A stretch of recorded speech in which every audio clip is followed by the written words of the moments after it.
Hello, and welcome back to the Bible in 1 Year with the Preacher's Husband. This is another exciting episode. We're doing some more Psalms today. We're doing Psalm 56, 120, 140, 141, and 142 today.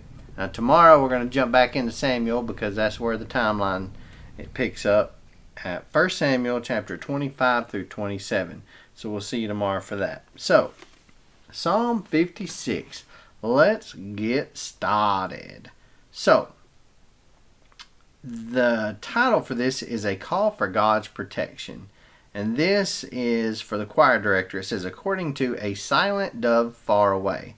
Now, apparently, there was a song titled A Silent Dove Far Away, and it was probably a very well-known tune at the time that this was written. So that's where that note came from. It's supposed to be sang to the tune of A Silent Dove Far Away, whatever song that is. So this is a Michtam of David when the Philistines seized him in Gath.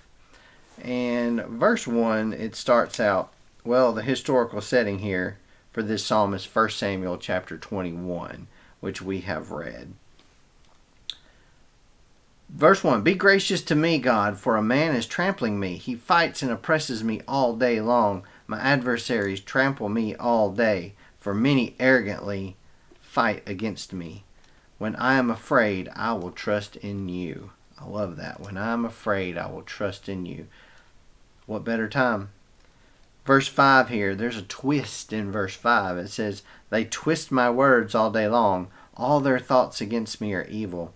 The twist expressed here is kind of an idea of shape or fashion. We see this word again in Job chapter 10. It portrays these enemies as shaping the psalmist's words into whatever they wanted for their own evil purposes. Verse 7 stood out to me. It says, will they escape in spite of such sin? God, bring down the nations in wrath. Now, the answer to the question here is understood to be no. Will they escape in spite of such sin? No, absolutely not. They will not escape. At the end of verse 9, this I know, God is for me. You know, that old saying, if God is for me, who could be against me? That's what I was reminded of when I read that. Verse 11, in God I trust. That's on our money, in God we trust, isn't it? In God I trust, I will not be afraid. What can mere humans do to me? Wow. What can mere humans do to me? Because, I mean, even if they kill you, you're still going to go to heaven if you're a good guy. If you're one of the good guys, you're on God's good side. So, that's a good thing. So, we're going to move on to Psalm 120. A cry for truth and peace. And this is a picture of David crying out to God. There's his instrument back there, his lyre or his harp, however you want to put it. As a little visual there for you. A cry for truth and peace. A song of ascents. Now, Psalm 120, this is the first of 15 psalms that are called ascents. These psalms were designed for pilgrimage processions to celebrate seasonal feasts in Jerusalem. The hymns contain numerous references to Jerusalem or Zion, the temple, Israel, peace, and adversity. The 15 songs adapted from ancient hymns heralding the blessings and salvation of Zion may have been sung on the 15 steps leading up to the temple. Now in verse 1 it says, in my distress I called to the Lord, and he answered me. Now from Genesis chapter 35, verse 3 and on, the Bible is full of individuals and groups who testify to the Lord's faithfulness. They prayed to the Lord in their distress and were heard because he is a God of compassion. And then I'm going to move on to Psalm 140. We're going to do 140, 141, and 142. The title of 140 here is Prayer for Rescue, and this is a Psalm of David. Verse 1, rescue me, Lord, from evil men. Keep me safe from violent men. The rest of this section here stood out to me as well.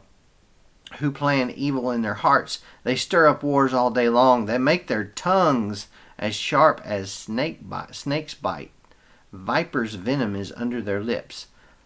We saw this about the sharp tongues in Psalm 120 as well. Verse 4, protect me, Lord, from the power of the wicked. So this is his prayer for rescue. And he's also praying for protection at the same time. Verse 5, the proud hide a trap with ropes for me. They spread a net along the path and set snares for me. Where have we heard that about the net before? We've heard that in the Psalms as well. Those traps, those temptations, those snares, those things that draw us away from God and draw us away from our goals. Verse 13, surely the righteous will praise your name. The upright will live in your presence. To live in your presence, this literally means dwell before you. To stand, walk, or live in God's presence implies a good relationship with God. Because after all, that's what it's about, right? A relationship with God. That's our main goal in life, is that relationship with God. So we get to Psalm 141, protection from sin and sinners. So he's just prayed for rescue and protection. Now he's praying for more protection in this psalm. Lord, I call on you. Hurry to help me. And here at the bottom of verse 2, the raising of my hands as the evening offering. I've heard this in a psalm before. Empty hands held high, such small sacrifice. Even in the Bible, the lifting of hands was very common practice in worship today. So if you're in the church and you come to church on Sunday, listen, it's okay to raise them hands. It's okay to worship by raising your hands. It's biblical to do so, actually. We see that in Psalm 28, Psalm 63, Psalm 134, and of course Psalm 141 here. It's all through the Bible, people raising their hands in praise of the Lord, praising the Lord's name. Now, another thing that stood out to me in this psalm was verse 9, protect me from the trap they have set for me and from the snares of evildoers. We just heard about that in the previous psalm. Those traps and snares. Let the wicked fall into their own nets while I pass by safely. Here again, fall into their own nets while I pass by safely. There's those nets again.